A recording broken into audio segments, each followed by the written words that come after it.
বাংলাদেশের রাজনীতিতে কিছু সংসদীয় আসন আছে যেগুলো শুধু ভৌগোলিক সীমার মধ্যে বন্দী নয়, বরং রাজনৈতিক শক্তির প্রতীক, প্রভাবের কেন্দ্র, ইতিহাসের সাক্ষী। এমনই এক আসন নোয়াখালী-৫। একসময় এই আসনেই মুখোমুখি হতেন দেশের দুই প্রভাবশালী নেতা, আওয়ামী লীগের সাধারণ সম্পাদক ওবায়দুল কাদের এবং প্রয়াত বিএনপি নেতা সাবেক প্রধানমন্ত্রী ব্যারিস্টার মওদুদ আহমেদ। ১৯৯১ সালের পঞ্চম জাতীয় সংসদ নির্বাচন থেকেই এই আসনে এই দুই নেতা ছিলেন একে অপরের প্রধান প্রতিদ্বন্দ্বী। কিন্তু সময়ের সঙ্গে পাল্টে গেছে নোয়াখালী-৫-এর রাজনৈতিক চিত্র। ব্যারিস্টার মওদুদ আহমেদের মৃত্যু এবং গত বছরের ৫ আগস্ট আওয়ামী লীগ সরকারের পতনের পর থেকে ওবায়দুল কাদেরের দেশে না থাকা, সব মিলিয়ে এই আসনে বহু বছরের পুরনো সমীকরণ ভেঙে পড়েছে। এখন এই আসনে মূল প্রতিদ্বন্দ্বিতা হওয়ার সম্ভাবনা দেখা যাচ্ছে বিএনপি এবং জামায়াতে ইসলামীর মধ্যে। একসময় জোট সঙ্গী থাকলেও বর্তমানে দল দুটি নিজেদের অবস্থান স্পষ্ট করে আলাদা পথে হাঁটছে এবং আসন্ন নির্বাচনে স্বাধীনভাবে লড়াইয়ের প্রস্তুতি নিচ্ছে। তবে বিএনপি প্রার্থী কে হবেন, এই প্রশ্নটি এখন আলোচনার কেন্দ্রবিন্দু। দলের ভেতরে রয়েছে নানা মতভেদ ও দ্বিধা। অনেকেই মনে করেন ব্যারিস্টার মওদুদ আহমেদের অবর্তমানে নোয়াখালী-৫-এ প্রার্থী হতে পারেন তার পত্নী ও সাবেক সাংসদ বেগম হাসনা জসিমউদ্দিন মওদুদ। স্থানীয় বিএনপির একাধিক সূত্র বলছে, যদি তিনি মনোনয়ন পান তবে মওদুদ আহমেদের পুরনো সমর্থক গোষ্ঠী আবারও একত্রিত হতে পারে। ব্যারিস্টার মওদুদ আহমেদ আমাদের নোয়াখালী-৫-এর অহংকার ছিল, গৌরব ছিল।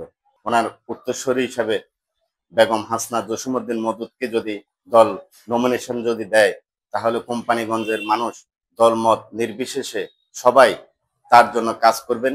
বিএনপির আরেক মনোনয়ন প্রত্যাশী দলটির সহপল্লী উন্নয়ন ও সমবায় বিষয়ক সম্পাদক বজলুল করিম চৌধুরী আবেদ। বিএনপির ভারপ্রাপ্ত চেয়ারম্যান তারেক রহমানের নির্দেশে নিজ নির্বাচনী আসনে দীর্ঘদিন ধরেই সংগঠন গোছানো ও ভোটারদের মন জয় করার জন্য মাঠে কাজ করে যাচ্ছেন সাবেক এই ছাত্রনেতা। জনগণের কাছে আমরা বারবার যাচ্ছি এবং আমরা যথেষ্ট আশাবাদী এই অঞ্চলে ধানের শীষের প্রতীক নিয়ে বিএনপি যোগ্য নেতৃত্বকে দিবে এবং অবশ্যই আমরা এখানে জয়ী হব। এছাড়া বিএনপি থেকে আরেক মনোনয়ন প্রত্যাশী দলের প্রভাবশালী নেতা ও ফারিস্ট ইসলামী লাইফ ইন্স্যুরেন্স কোম্পানির চেয়ারম্যান মোহাম্মদ ফখরুল ইসলাম। নির্বাচনকে সামনে রেখে তিনি ইতোমধ্যে নিজের সমর্থিত নেতাকর্মীদের সঙ্গে যোগাযোগ জোরদার করছেন প্রতিনিয়ত। যদি জনগণ আমাদের সমর্থন দিয়ে নির্বাচিত করে, আমার দল ক্ষমতা আসে, দক্ষিণাঞ্চলকে সিঙ্গাপুর বানাবো ইনশাআল্লাহ। আমি মনে করি এই অঞ্চলে দক্ষিণে নদী বন্দর, সমুদ্র বন্দর এলাকা। তবে দলের কেন্দ্রীয় সিদ্ধান্তে এখনও চূড়ান্ত মনোনয়ন নিয়ে ধোঁয়াশা রয়ে গেছে। স্থানীয় বিএনপির নেতাকর্মীরা বলছেন, দলীয় নীতি নির্ধারকদের সিদ্ধান্তের আলোকে মনোনীত প্রার্থীকে নিয়ে কাজ করবেন তারা। আমাদের এখানে যাকে প্রার্থী দেখ, আমাদের মধ্যে সংঘবদ্ধ হয়ে আমরা ওই প্রার্থীকে জিতানোর জন্য এবং তার জন্য সর্বাত্মকভাবে কাজ করার অঙ্গীকার করতেছি এবং আমরা মনে করি এই আসনে আমাদের বিএনপি ভালো একটা ফলাফলের আমরা আশা আছি এবং আমাদের মধ্যে যে ভুল বোঝাবুঝি ছিল বা ভুল বোঝাবুঝি আছে, এটা অচিরেই কেটে যাবে। অন্যদিকে ভোটের ময়দানে নিজেদের অবস্থান পরিষ্কার করেছে বাংলাদেশ জামায়াতে ইসলামী। দলটির নোয়াখালী-৫-এ একক প্রার্থী হিসেবে ঘোষণা দিয়েছে কোম্পানিগঞ্জ উপজেলার আমির অধ্যক্ষ বেলায়েত হোসেনের নাম। মনোনয়ন ঘোষণার পর থেকেই তিনি দুই উপজেলা জুড়ে গণসংযোগ চালিয়ে যাচ্ছেন। বিভিন্ন সামাজিক, ধর্মীয় ও মানবিক কার্যক্রমে অংশ নিচ্ছেন সক্রিয়ভাবে।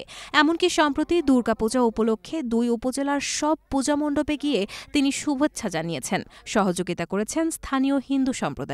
এই জনপদের মানুষের শান্তি শৃঙ্খলা উন্নয়ন, অবকাঠামো উন্নয়ন থেকে শুরু করে শিক্ষা বান্ধব প্রত্যেকটা পরিবেশ আমরা গড়ে তুলব এবং সর্বস্তরে জনগণের মাঝে আমরা একটা আস্থা, বিশ্বাস সৃষ্টি করব এবং জনগণ কাছে থেকেই আমাদেরকে পাবে।